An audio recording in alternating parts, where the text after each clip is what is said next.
айғасың. Өткені досым, сен де студент болғансың. Сен де қиналдың ыстық суыққа шыдап. Бұл әуен досым сенің көңіліңнен шығады. Білім алдың сан жылдарды құрбан етіп, жымиясың кейде сол сәттерге терең кетіп. Байыбына жетіп ақшаның қадірін білдің. Ересек өмірге қажетіңнің бәрін ілдің. Кім дұшпан, кім дос, кім жақсы, кім жаман. Кезікті саған көптеген түрлі адам. Есейді санаң уақыт өте келе. Қадам бастың өзіңе нық сене. Сүйіп қалдың сенде бір жанға жыл. Саламатсыздар ма студенттер? Бүгінгі біздің жаңа сабақтың тақырыбы. Саламатсыздар, неге кешігесіңдер? Кешіріңіз. Отырыңдар. Бұдан былай қайталамасын.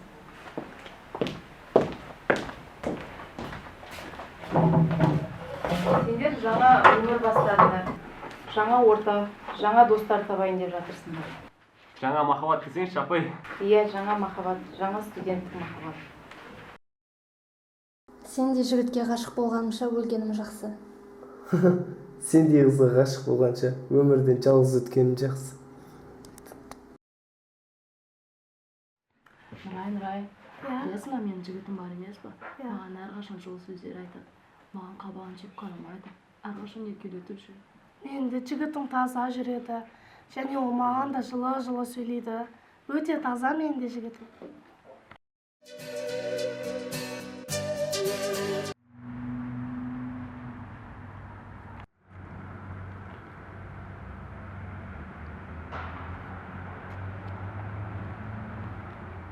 Қайсың жан? Өзің қалай жаным? Жақсы. Кел отыр. Иә, жаным, қалайсың? Жақсы, өзің? Жақсы. Үйдегілер қалай? Бәрі аман. Сен ше? Аллаға шүкір, бәрі дұрыс. Жайлап жүріп жатыр. Иә, жаным, егер сен қаласаң, тойымыз сен ойлағандай болсын. Бірақ ертерек болсын, жарай ма, жаным? Той, бір сенде қатырап келсін. Тауып жатқан бір теңі жоқ, қандай той? Жап-жас болады. Я, мен алдымен жұмысқа тұруым керек, ақша табуым керек дегенде. Таңың бар саған? Жарайды, жаным. Мал екеу болмай, бас екеу болмайды дейді ғой. Жоқ, жаным. Керісінше, бас екеу болмай, мал екеу болмайды дейді ғой, жаным. Солай екен ғой, жаным.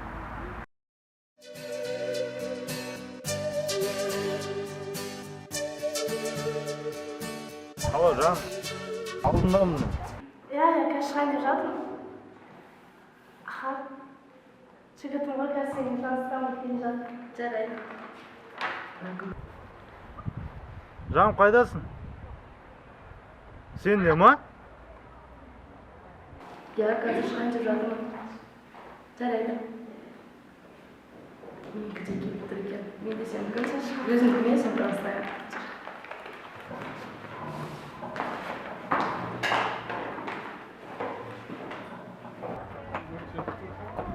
Қалайсың? Қалайсың, жаным? Шолпанма, менің жігітім таныс қой. Нұрай, бұл менің де жігітім. Қалай сонда сенің Мен жігітім? екеуін күте сүйемін мен. Адам емес екенсің сен. Оңбаған екенсің. Білемін. Сәлем, жаным. Қалайсың? Не істеп жүрсің? Саған келе жатқан. Қандай қыздар аналар? Өздері ғой жағаласып өтіп бара жатыр. Бұл бірінші рет емес қой, жарас. Сен жақсы Қойшы, болғанын жаным. жарай ма? Қап құдай, ай.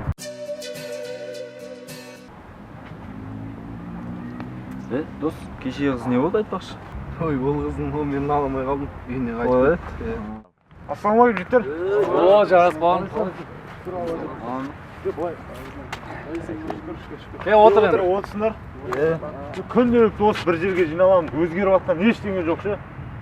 Бәріміздің келемізді айтатынымыз. Не істейміз енді? Не істейміз, осы бәрін айтатын. Не ойларың бар айтатын. Қоссаңдар сендерде. Жігіттер, менде бір жақсы жоспар бар. Қандай жоспар ол? Біз ақыры бос екенбіз. Одан да қыдырайық, өмірдің кереметін қызығын көрейік. Қалай қарайсыңдар? Қайда барамыз? Мысалы, қайда қыдырамыз? Қыдырғанда былай ғой. Алматыға барайық. Алматыға дейсің ба? Иә. Ол қалай болады екен? Жоқ, жігіттер.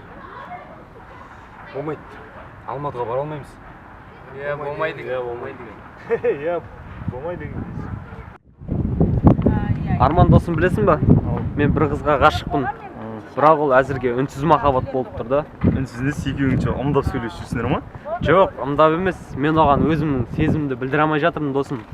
Сен осы қыздармен жақсы сөйлесесің ғой, досым. Маған үйретіп жіберсеңші. Сонда айтатының браво болсын ғой, неге қиналасың? Мен саған ғашықпын, пәленше. Біріншіден, менің есімім пәленше емес, сандуғаш болады.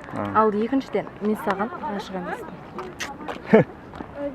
Біріншіден қарындас, сіз танысқаныма қуаныштымын, екіншіден сендегі қызға ғашық болғанша өлгенім жақсы.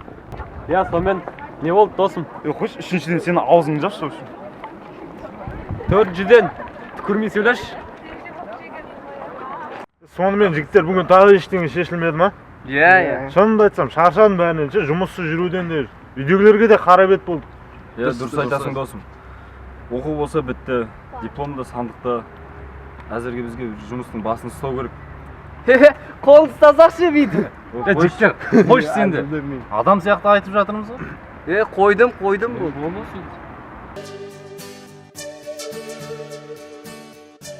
Мам, Галген, сізге бірдеңе айтсам бола ма? Айтамын. Сіз өзіңіз білетіндей, ақша аз, оқуым да ақылы, соған сізге бір шетінен көмек болар. Мен жұмыс істесем ба деген едім. Мынау қазіргі нарықтық экономикаға байланысты жастардың басым көпшілігі қазір әрі оқып, әрі жұмыс істеп жатыр ғой, енді өздерінің жағдайын көтерейін деп. Ал қиналмасаң, сабағын үлгеріп жатсаң, өзің білдің, мен саған істе деп мен зорлай алмаймын дегенмен де ойлан. Мам, мен бір бел ауыратын, қиын жұмыс жасайын деп жатқан жоқпын ғой. Қалада қазір студенттерге лайықты жұмыстар көп. Енді айтып отырмын ғой, жас емеспін, бала емеспін. Ойлан, үлгеретін болсаң, мен қарсы емеспін оған. Ал енді қазір шайыңды ішіп, сабағыңмен қалмай, шайыңды ішіп, сабағыңа алып кел. Жарайды. Рахмет, мам. Жақсы айналайын. Я, рахмет, мам.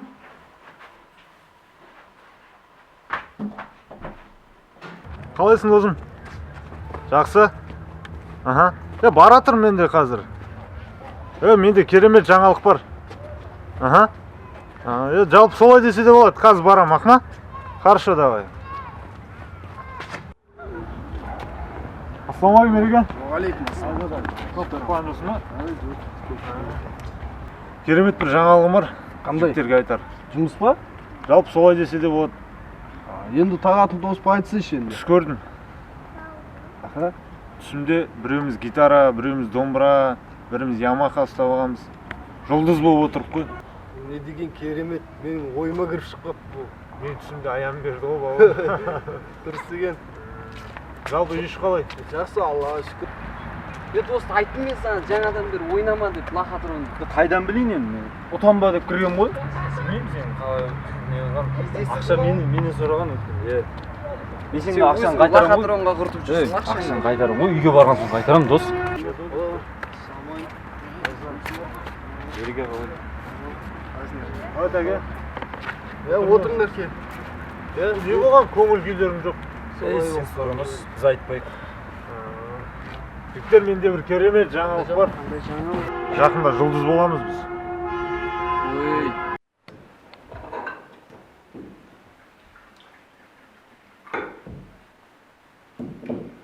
Қызым, Ал әке. неге көңілсізсің? Әке білесіз ғой. Қызға кім сөз айтпайды, қымызды кім ішпейді деген. Несі бар айтырса? Не, енді мен оларға кеттеуім керек пе? Оқуды бітіргенмін кеше, әлі жұмыста істемедім. Жас қой әлі әке Салтанат. Сен араласпай отыр. Өзің сабағыңды біліп ал сен. Жарайды, мен әлі оларға ештеңе айтқан жоқпын ғой. Бірақ қыз баланың үйде отырғаны ұят болады. Ел жұрттан ұят, оларға не деймін? Ту әке, ел жұртыңыздан ағап демезі болдым. Әке, мен өз сүйген жігітім бар, мен басқаға тұрмысқа шықпаймын. Бұл туралы тіпті ойламай-ақ та қойыңыз. Жігіті бар әке Салтанат. Жігіт несі? Қайдағы жігіт? Ендігі әрі оны айтушы болмаңдар. Осы үйден бір қадам аттан шығып көр. Шықпайсың енді осы үйден. Болды. Мен не айттым сол болады. Барыңдар бір.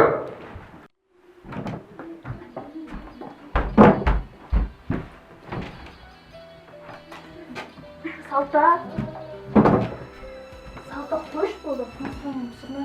Қойшы Гүлнұр. Бәрі жақсы болады, әкемнің де ақыл тарқады ғой. Әкемді айтсам шектен шыққан. Айтса да Саматқа, менге. сол қоңырауға жауап беріңіз. Қанша күн? Берші телефонға. Ол да хабарласпайды екен. Міне бас тұра, сөйлеші оны.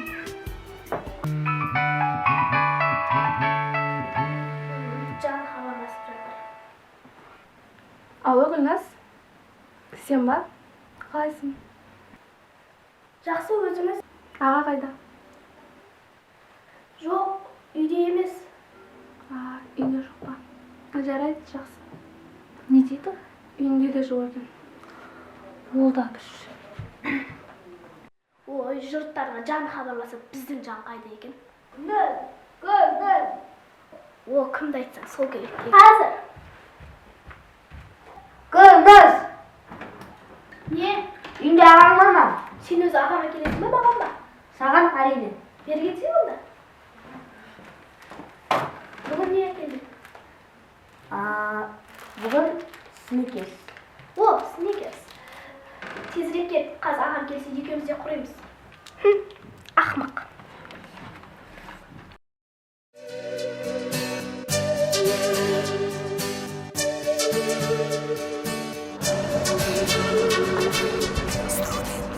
О, досым. Не болып терең ойға бар? Группадағы сандуғаш ше. Сандуғашқа не болыпты? Ойыннан кетпей жүр сол. Не жек көремін ғой ол ше, просто ойыннан кетті. Ойлансам болды сандуға. Жатсам да сандуға, тұрсам да сандуға. Ойыннан кетпей жүр сол. Сен де қатырасың енді досым. Кеттік одан да тамақтанып қайтайық. Кеттік. Қайда барамыз? Мен ғой.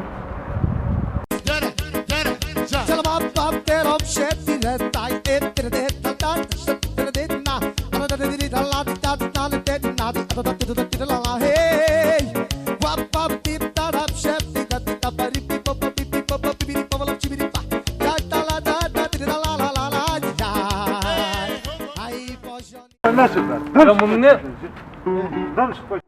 Сен өзің ғой түс көрдің деп айтқан маған. Не болып түс көрсе? Барлығы көреді, бір түс көрді деп сен істей бересің. Қойыңдаршы бәріне. Құрдан құр уақытты босқа өткізіп жатырық қой. Оданша құрылыста жұмыс істеген жақсы емес пе еді? Жүрсең құрылыста. Кірпіш қалай аласың ба? Қалай аламын? Мен жұмыс тапқам өткенде. Жүрсе онда құрылыста үсті басың лай, май болып. Жүр ба, маған не дейсіңдер?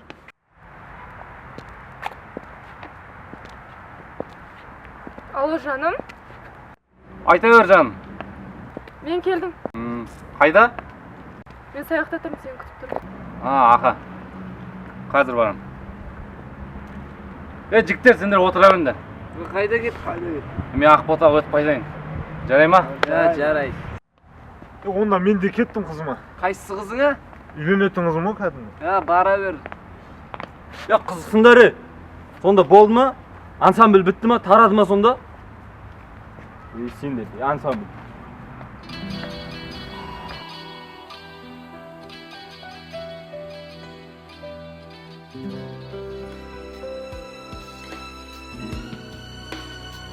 Қайсың? Жақсы. Өзің қалай жаным? Жақсы. Жаным, білесің ба, менде күшті жаңалық бар. Ол не жаңалық жаным? Мен саған тұрып қашатым. О, жан, менде де керемет жаңалық бар. Қандай? Мен саған үйленбейтін болдым жаным. Той, сен де бір әзілей бересің. Әзірге ғой жаным. Алдағы уақытта негізі үйленеміз ғой. Негізі мен бүгін жұлдыз боламын ба деп шыққам, жан. Эх, менің қиял туым, ай. Ай, жаным, ай.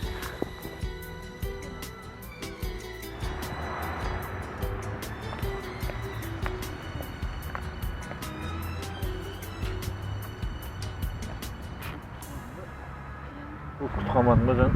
Жоқ, мен қазір келгенмін. Жаным, білем, сен алдында айыптымын. Бірақ қанша қызбен жүрсем де сені ғана сүйем жаным. Мен қалай сенсем болсам. Білем, бірақ алдағы уақытта мен саған дәлелдеуге тырысам. Дәлелдеп шығам деген сенімдемін. Жарайды, көреміз. Сенің көңілін көтерейін жүр, ә? Қалай көтермекшісің? Әзірге құпия болсын. Жарайды.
мен саған барамын кеш батқан кезде, жібермейді апам дейсің сен мүлде.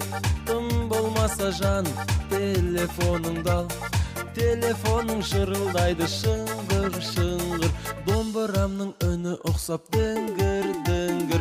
Далаға қарашы қандай тамаша, кездесейік жаным келші оңаша, сезімнің жырларын бірге шертейік, тұншықпасын кеудемізде бір сыр соқсын бірге жүрегіміз дүрсіл дүрсіл.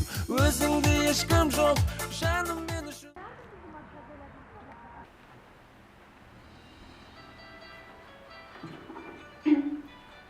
Алло, сәлем. Сәлем Салтай, қалайсың? Жақсы, өзің қалайсың? Жақсы. Құдай қаласа бізде той. Нұрбек екеуміз үйленетін болдық. Құттықтаймын. Менің тұрмысқа беретін сияқты.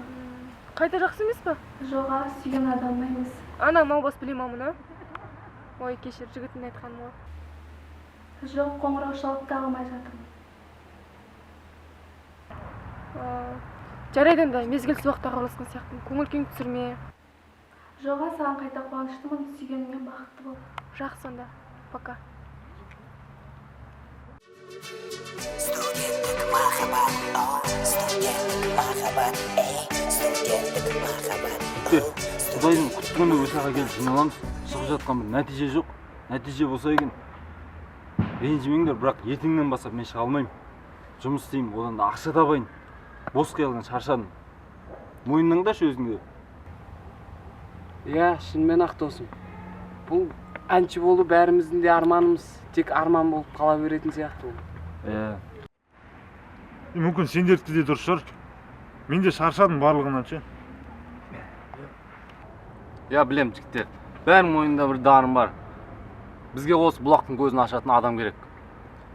Негізі мойынбаңдар жігіттер.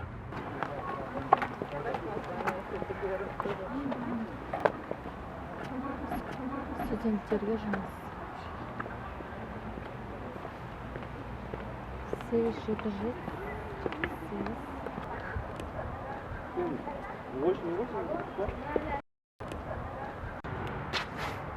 Кеш қарайып кетті ғой жігіттер.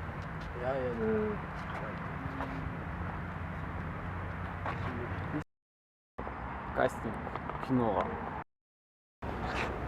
Қысқасы жігіттер былай. Хабарландыруда киноға іріктеу жазылып қойыпты. Бірақ уақыт өтіп кетті.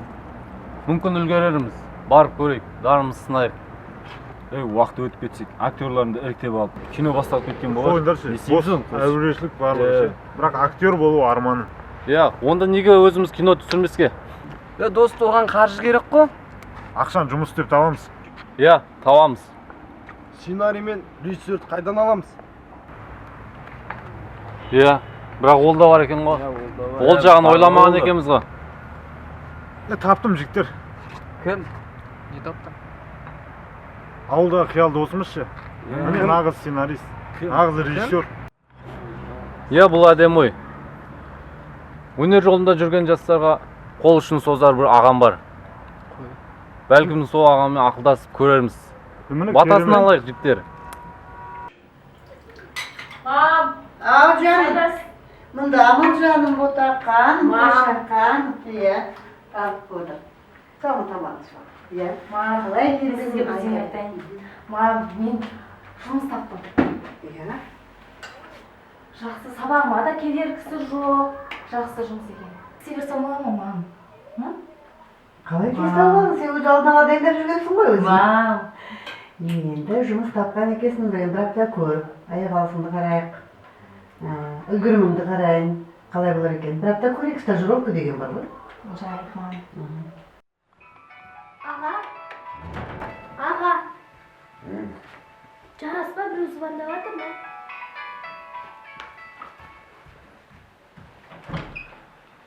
Алло. Жақсы.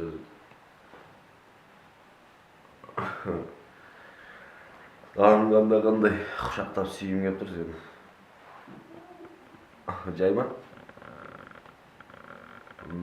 Қазір өтем.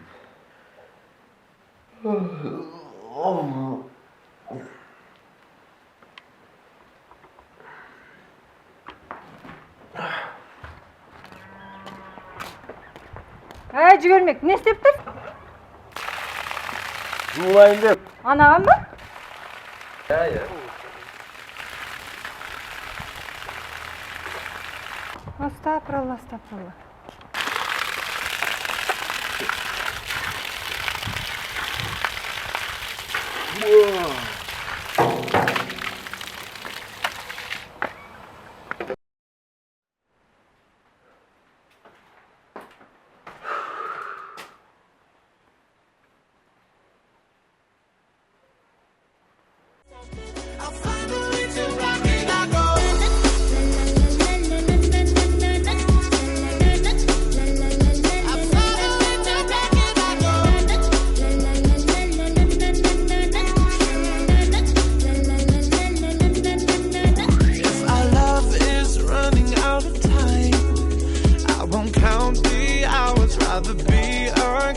When our worlds collide, I'm gonna drown you out before I lose my mind.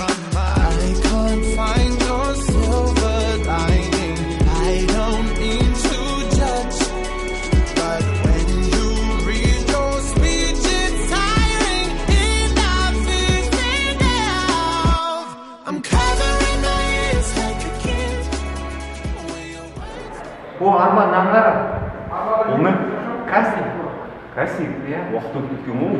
Уақыт өткен қайтесің ол сенің киноға түсу арманың емес пе? Ол арман орындалмайтын арман ғой.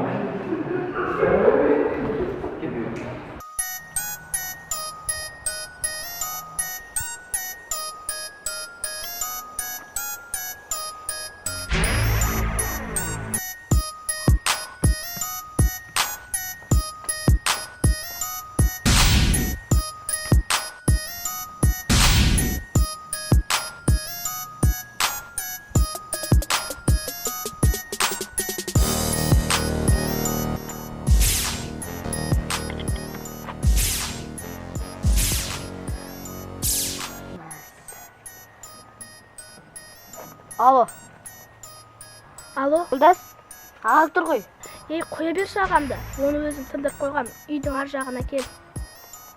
Болды.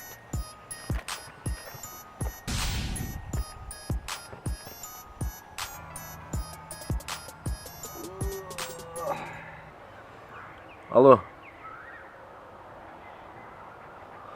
Охотада отырмын. Болды, барам қазір.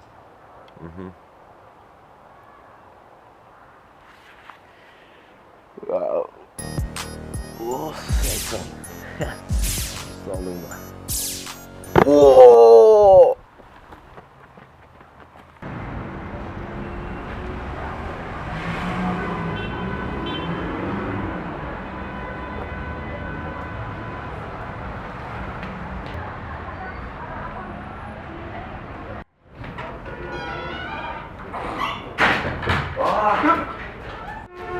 Көзіңізге қарамайсыз ба? Кешіріңіз. Кешіріңіз дей ма? Кешірейін ба, бірінші ойланып көрейін. Ал бірақ сізде өз бұлай көз деген бар ма, әлде жоқ көздің орнына бұлай? Жарайды, қойшы сана. Бір жолда кешірейін, бірақ келесі жол қайталанбасын, жарай ма? Кім келген? Барлығына сәлем. Отырым. Не болған отырмай? Жамбастан укол салдырып жүрек. Кім?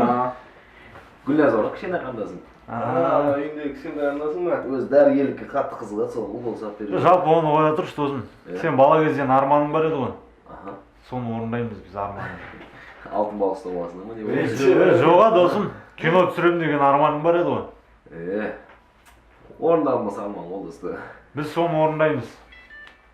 Сен сценарист, режиссер болсаң болды.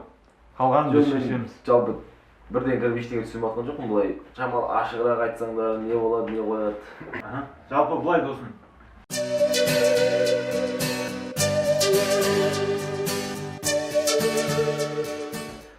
Жалпы жігіттер түсіндім мен.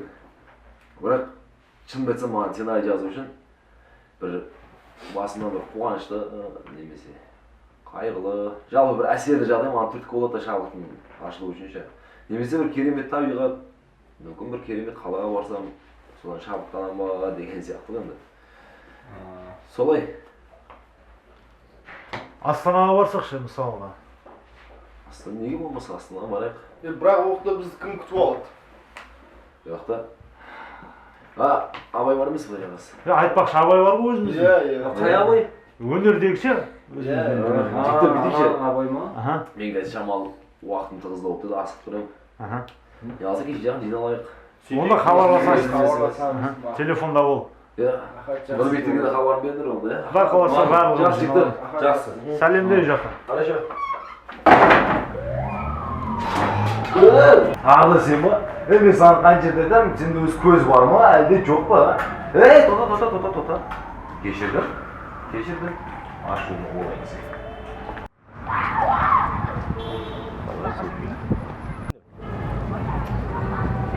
Қыздар келем деп беді, қашан келеді? Бекас кеп қалатын шығар. Күтіп отырамыз. Қай жерде кездесеміз деп едік? Әне отыр ғой, қарсыз. Деп жүрмайық.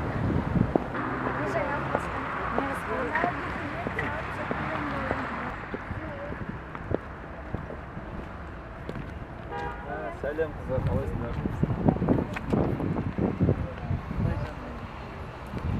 Көп күтіп қалдыңдар ма? Сендерді күтіп шаршап кеттік қой. Ренжіме, біз сондаймыз. Сендерді іздеп тұрып қалдық. Ренжімейміз ғой. Кәне онда жүріп қайтайық. Жүріп қайтайық онда.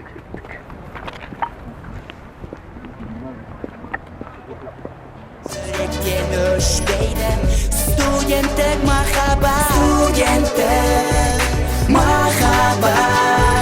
Sezimlerden жалғасы Studentek mahabat Sağınışten жастанды Күндерім өтіп жатыр оқуменен жанталасып Сезе кітапхана тірлікті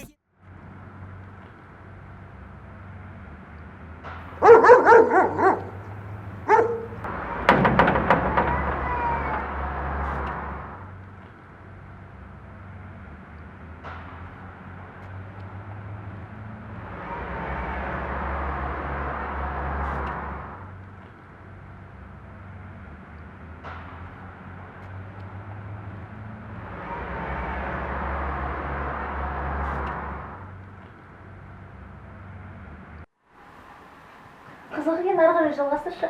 Сөйтіп, Самат алғашқы танысатын кезімізде мені сынаққа ақшамды алып келіп берген. Сосын? Сосын ол мені әкесімін деп айтты.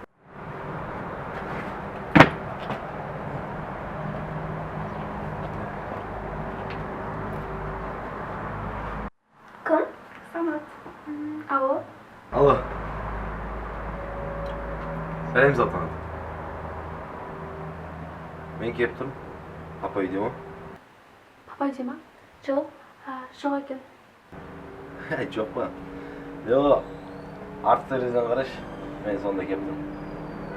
Арт жағынан. Жарайды, шық. Жарайды.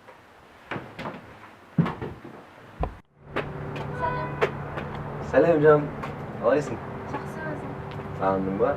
Иә, әкелдің бе? Әкелдім. Кімсің?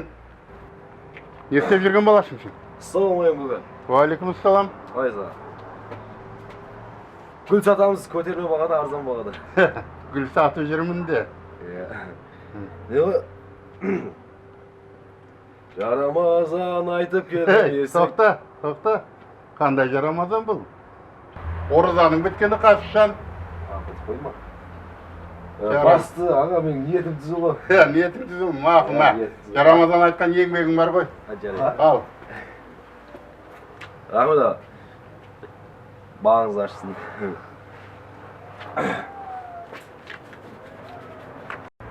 Керек етсең ақша маған.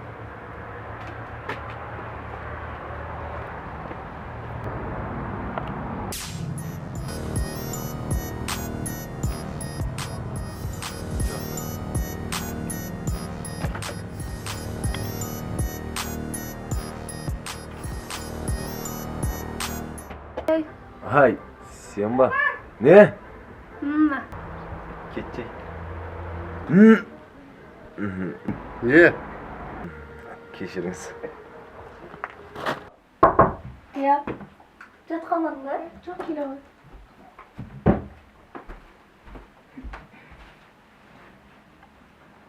Жарайды, көңілін түсірмеші, Салтанат. Жарайды, ертелеп жатайық, иә? Қайырлы түн. Қайырлы түн. Саматқа қоңырау шалды ұмытпа.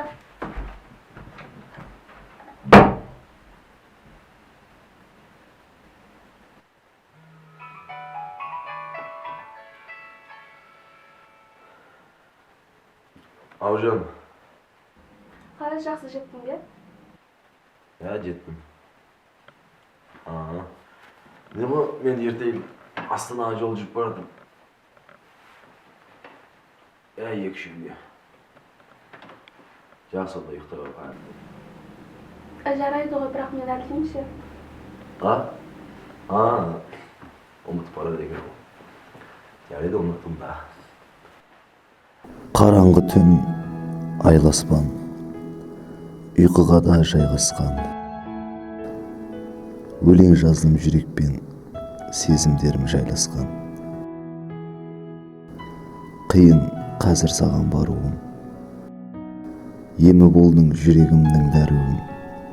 Алыстардан тыныш ұйқы тіледім, нәзік қана ұйқыдағы аруым. Тәтті түстер құшағына көміліп, жұлдыздардай күлімсіресе біліп, менің көзім қарап тұрар алыстан, ай сәулесіндей терезеңнен төгіліп. Махаббат әлемін көрсең егер түсіңде, мен де жаным жүрсем сол бір әлем ішінде.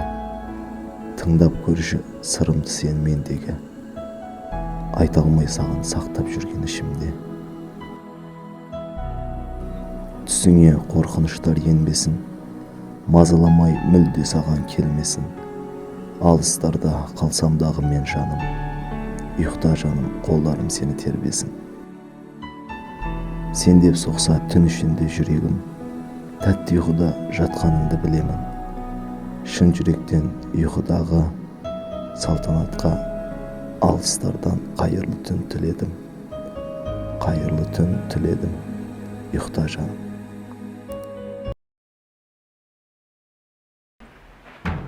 Әке, Иә, айта беріңіз. дүкенге барып қайтайықшы. Не істейсіңдер? Киім алған дедім мен. Ел бара ғой.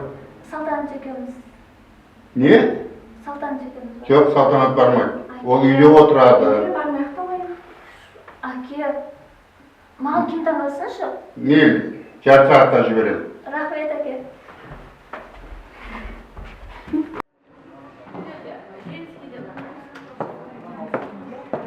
Не киім аламын сен Саматқа? Қазір мен өзім бар.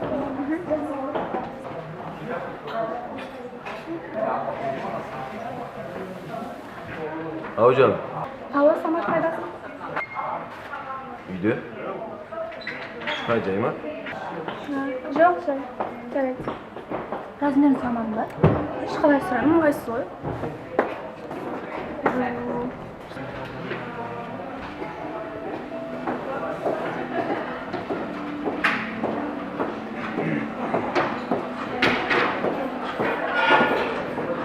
Салта, мына киімді қарашы, Саматқа қалай?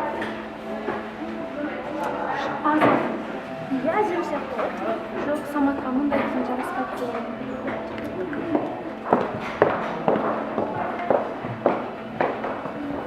Қаяқтың арзаны? Ал бауырым, автовокзалға сен шығарып салмады деп ренжімейсің. Жай ештеңе етпейді. Келгеніңде жақсылап күтіп алармыз, Құдай қаласа. Құдай қаласа. Жолың болсын. Астанадан бір жақсы сценарий жазып бересің деген үміттеміз ғой. Құдай қаласа. Ал жігіттер, мен жоқ кезде кастинг ұйымдастырып, жалпы өнерлі жастарға дайындық істей бересіңдер. О жағын уайымдама, брат. Бәрін қатырамыз ғой. Хабарласып тұрамыз ғой. Ал, жақсы. Жолың болсын. Жақсы. Жақсы, бауырым. Алло, аға, мен автобус күтіп тұр едім, қазір автобус келген кейін заттарды салып жіберем. Сәлем қарындас. Астанаға автобус қай кезде жүреді білмейсіз ба? Білмедім, мен де соны күтіп тұрмын. О, түріңіз таныс ба? Не ол сіз қалай ойлайсыз? Екеуміз көп жолға батырып, мүмкін осы тағдыр шығар. Шамал мәнеттілік танысайшы. Мүмкін нөміріңізді берерсіз. Ayıp etmеңіз.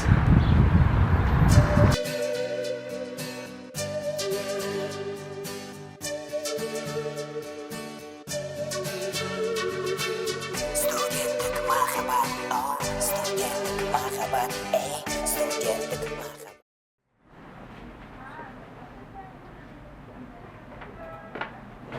Валикум ассалам. Айтамын, қандай көмек керек? Бізге камера керек еді. Иә, неге керек? Киноға ғой бізге. Киноға ма? Қандай маркалы керек? Марк 2, Марк 3 камераларымыз бар. Сосын алдымен сіздердің жасаған жұмыстарыңызды қарайық. Иә, Бар ма? Иә, бар. Қойып көрсетсеңіз. Алло, абай, мен пирамиданың қасында тұрмын ғой. Иә, көрдім. О, абай досым, қалайсың? Шүкір, жақсы, аман есен. Өзің қалайсың? Жақсы, аман есен. Қалай жеттің? Жақсы. Шаршамадың ба? Жол шаршатпады ма? Жоқ, жеттік қайтер бүйтіп жүріп. Астана керемет екен. Керемет, Астана гүлденіп ады. Жүрсің ба Астанада? Бірінші мәселе өнер мәселесімен келгем Астанаға. Ал екіншіден Астанаға мүлде келмегенбіз, қыдырсам, көңіл көтерсек, Астананың кереметін көрсек деген ой ғой бізде. Бүгін екеуміз қыдырайық. Астананы тамашалайық.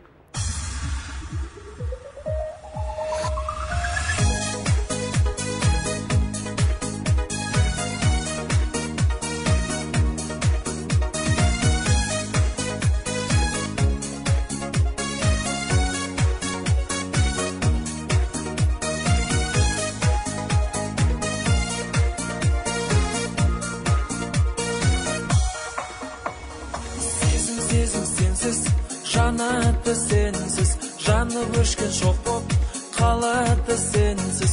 Көңілдің таппай қалауын кейде, алаулаған от боп барады сенсіз.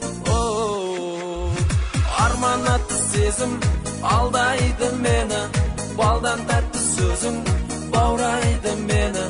Күннің көзі күліп тұрғандай көзің, сезіміңе үнсіз жаулайды мені. Арман атты сезім алдайды мені.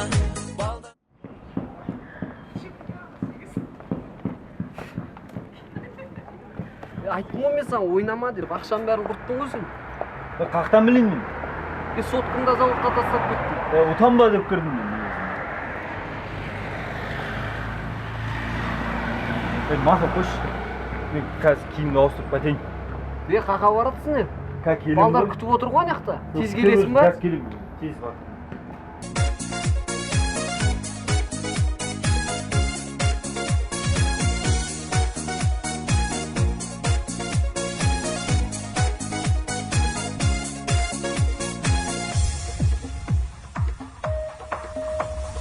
Сен сыйлаған сезім тұнық па еді, жартысы жоқ әлде сынық па еді. Жүрегімді үнсіз балқытып алған, үзілмейтін әлде үміт па еді.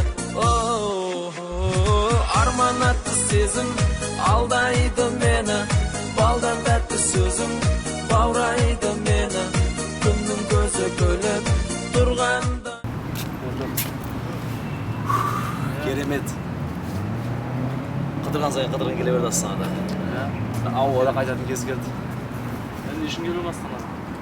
Негізі Астанаға кино түсірем деп жүргем. Жалпы балдар ақылдасып соған Астанада керемет жерлер болса, сахна түсірсек. Негізі арманым. Сосын актер іздеп келгенмін, главный рөлге. Актерді таппадым. Иә, іздеу керек. Түсіретін жерлер әдемі екен. Сол магазинге барып келейін, қазір су алып келе, сосын отырып. Сөйтіп жөндеп кеттік қой. Бүгін еткен тамаша көңілді күн. Бүгін еткен тамаша көңілді күн. Бүгін еткен тамаша көңілді күн.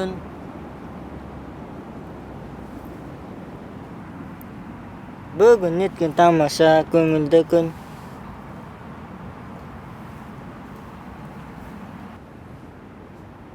Бүгін еткен тамаша көңілді күн.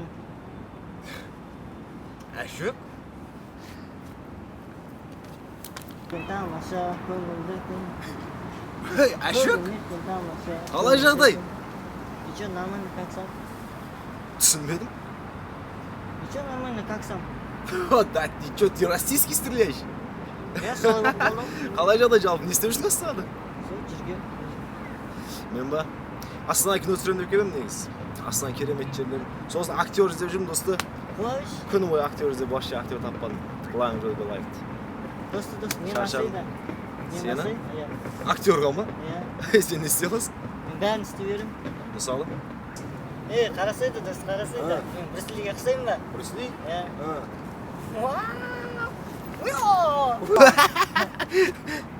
Короче, досты қызық емес. Жүрсе бір жерге отырайық та. Көрмегелі көп болды. Баяғыда студент кезде көріп қаласың ғой, бір квартирада жатып. Иә. Не болған саған бәрін ұмытып қалдың ба не? Гороскоп өтті ғой. Гороскоп?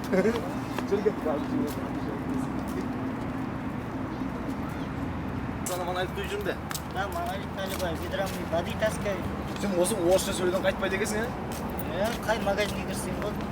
Орысша сөйлейді. Амал жоқ үйреніп кеттің. Нан берші десем, не дейді? Чо деп қояды маған. Вообще-то, жақында сенде орыс болсын дей, короче. Иә.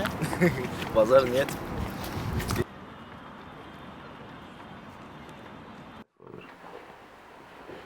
Мама, қайдасыз? Мындамын жаным.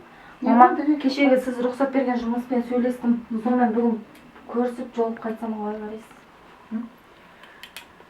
Жолып қайтсам қайда ғой балам. Бірақ енді сабағыңды үлгіріп жүр, абайла. Жауапкершілікпен істе жұмысыңды. Жарай ма? Жарайды. Жақсы. Алло. Иә, жаным. Айта бер. Сағат па? Иә, бүгін Астанадан келді. Қазір бізге келіп жатыр. Не? Түсіндім, жарайды. Келгесін өзім айтамын. Жақсы оны жаным.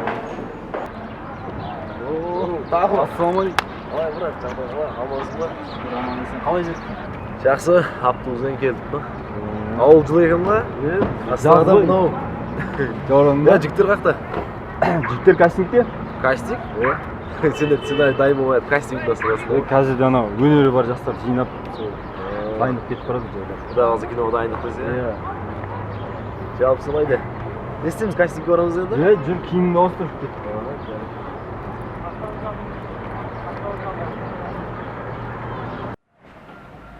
Досым, қалай жеттің? Жақсы. Сендер білмей жүр екенсіңдер, Астана керемет қалай екен. Шабыт алдың ба? Иә. Не болды? Кастингден ерте тарап кеткен ба не? Жоқ, түскі астан жаңа келдік. Бір баланы көріп отырмын, басты рөлге деп, сол баланы. Мен сендерді мүлде түсінбедім негізше. Бәрімізде тек қана идея ғана бар, мысалы, жастар жайлы көңілді бір фильм түсіреміз деген.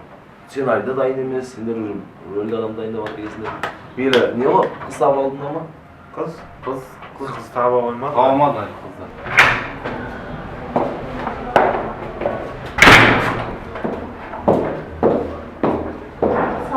Саламатсыз. Құжаттар қайда өткізеді? Мында бізге мында жүрміз.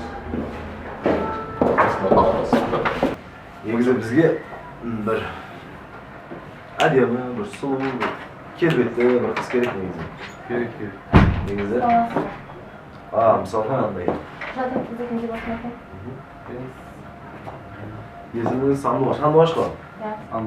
Сандуғаш өзіңіз таныстырып кетсеңіз. Мен АТИ факультетінің бірінші курс студентімін. Сізге бірден ескерте кетейін. Бізге сіздің мамандығыңыздың тура келуі шарт емес. Ең бастысы сіз әдемісіз, сұлусыз, келбеттісіз. Бітекші, сіз рөл ойнаңызшы бар. Қандай рөл?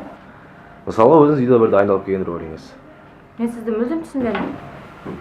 Мен бұл жерге еріп келгенім жоқ. Мен бұл жерге жұмыс іздеп келіп отырмын. Қазір камераны осы жүр. Я жалғастыра беріңіз. Сіз мені мазақ қылып тұрсыз ба? Кім? Сіз өзі адамсыз ба? Бір шамал образға кіріңізші, образ. Сіз мені мазақ қылып тұрсыз ба? Мен хабарландырудан жұмыс іздеп келіп отырмын. Керемет. Сіз Жалғастырыңыз. өзі адамсыз ба? Жалғастырыңыз. Адам емес екенсіз ғой? Тамаша, керемет. Не ол Сандуғаш? Сандуғаш бөлмейді, кідіре тұрыңыз, біз сізге міндетті түрде хабарласамыз. Қараша?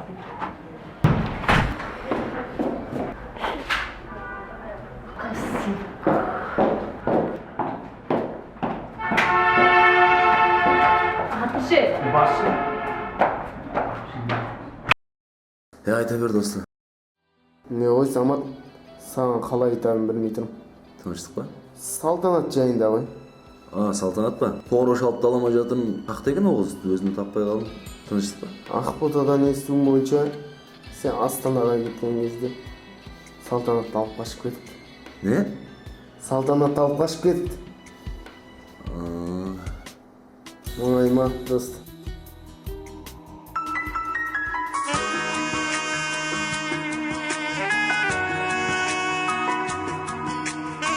Кешірші мені, Самат. Кешір. Мен тағдырыма қарсы келе алмадым. Сенімен өткізген әрбір күндерім менің ең бақытты сәттерім. Сені ешқашан ұмытпаймын. Саған бақыт тілеймін. Саған бақыт тілеймін. Сағынған себебімді айтып, жаныңа жетемін қайтып. Арман-ай, сыншы қолыңды, әніңді жүрегімдегі, сағындым білемін енді. Мен қалай табамын жолыңды жаным, жүрегім жаралы жандай, күтемін амалым қалмай, елесің естен кетпей еркелеген. Ажарлым аяулы таңдай, жанымды қайғыға салмай, гүлімді құшағыма келсең екен.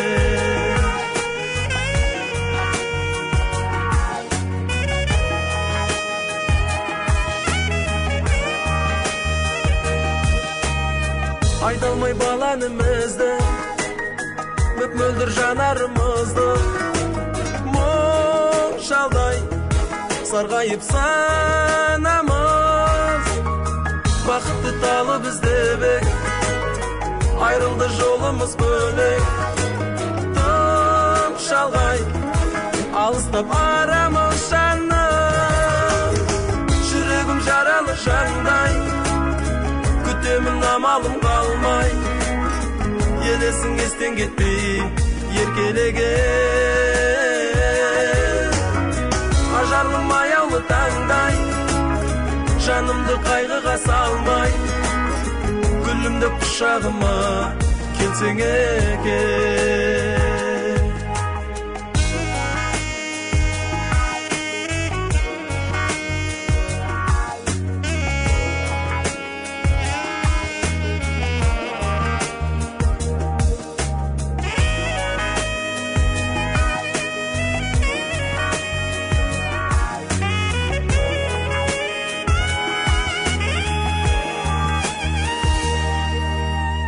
Жүрегім жаралы жандай, күтемін амалым қалмай, елесің естен кетпей еркелеген.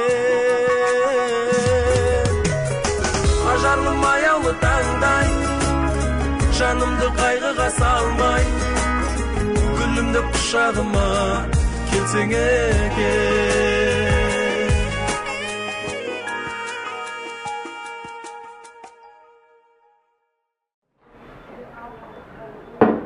Жігіттер, өтеріз, өтті. Жарайды енді. Киноңыз басты, бауырым. Досым, оңай ма? Бұл тағдыр. Бәрі өтіп кетеді, досты. Мен мұңаймайым да, ештеңе қанжылмайым да, просто мен басында бір керемет оқиға өтті. Керемет табиғат көрдім. Қайғылы да, қуанышты оқиға өтті. Бұлай айтқанда, сценарий дайын, біз кино түсіреміз емес, құдай қаласа бастаған екенбіз, аяқтаймыз. Құдай қаласа кино түсіреміз жігіттер. Ол қандай кино түсіреміз енді? Не жайлы сонда? Мен ойлаймын, махаббат жайында түсірсек деп. Махаббат жайында? Алғашқы махаббат па әлде қоштасу махаббаты ма? Бәлкім баянсыз махаббат шығар, досым. Мәңгілік махаббат па? Мүмкін алғашқы, мүмкін баянсыз, мүмкін қоштасу шығар, бірақ бұл мен үшін тек қана студенттік өмірдің естелік ретінде қалған махаббат. Сондықтан да мен ойлаймын, біздің түсіретін фильміміздің аты жай ғана студенттік махаббат. Студенттік махаббат болса. Студенттік махаббат, керемет. Қалай? Керемет болар еді. Махаббат болса дұрыс онда.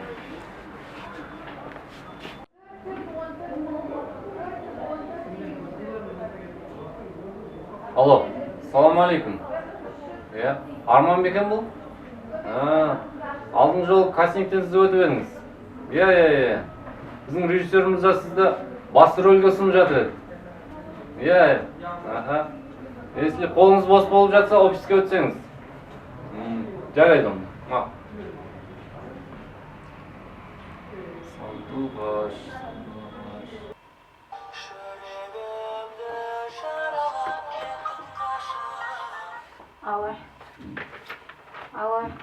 Алло, саламатсыз ба?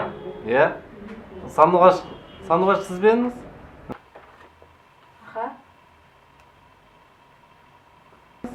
Біз алдыңғы жол кастингтен хабарласып едік. Түсінбедім, қандай кастинг? Иә, кастингтен өттіңіз. Сіз режиссер мырза басты рөлге ұсынып жатыр. Жай, қолыңыз бос болып жатса, офиске өтсеңіз. Иә, офис, ол бұрынғы жерде ғой. Жарайды. Сау болыңыз.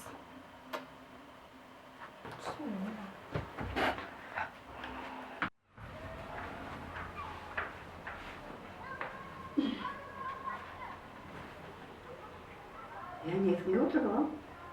Өткенде кастинг бар емес па? Кастинг деген немене так? Мен алдында қателесіп кіріп кеткен кастинг бар емес па? Киноға іріктеу. Содан хабарласып жатыр. Білмеймін, өзімде рөл ойналған жоқпын, қалай шақырып жатқан. Режиссер шақырып жатыр басты рөлге. Басты рөлге? Иә. Бас жоқ, аяқ жоқ, басты рөлге қана бірден шақырып жатыр сені. Дегенмен де көрейін де бағыңды сынап. Айналайын, келешегі бар баласың ғой. Талапты ғана жауар деген. Мына заманда жан жақты болу керек адам. Сәлем, Фарита. Сәлем. Мүмкін болса, бүгін жолығып сөйлесерміз? Мен саған талай рет айттым, ой жігітім бар деп мені мазалай бермеші.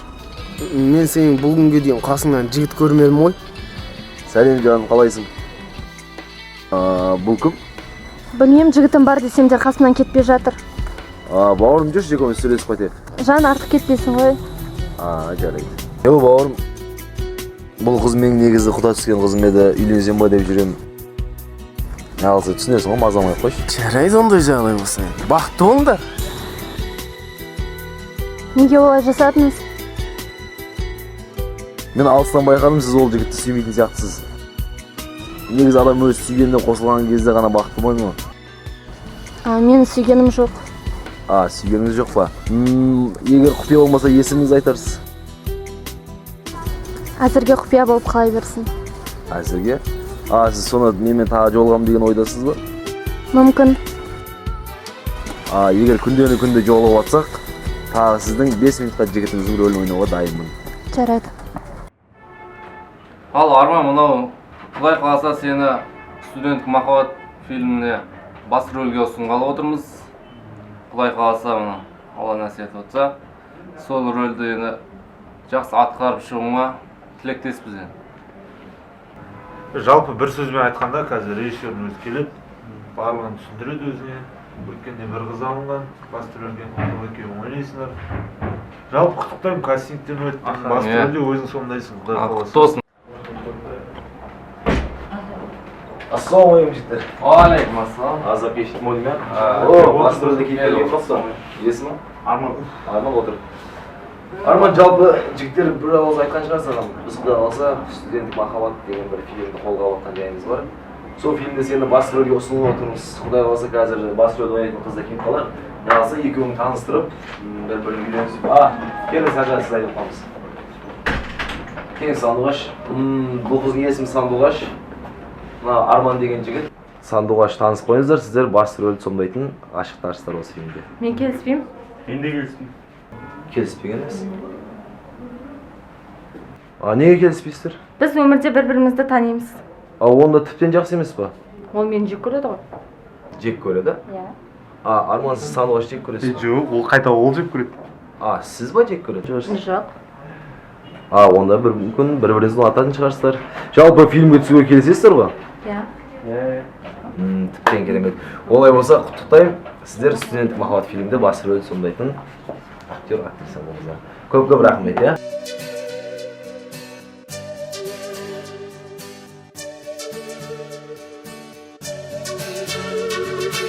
Студенттік махаббат, студенттік махаббат, студенттік махаббат, студенттік махаббат.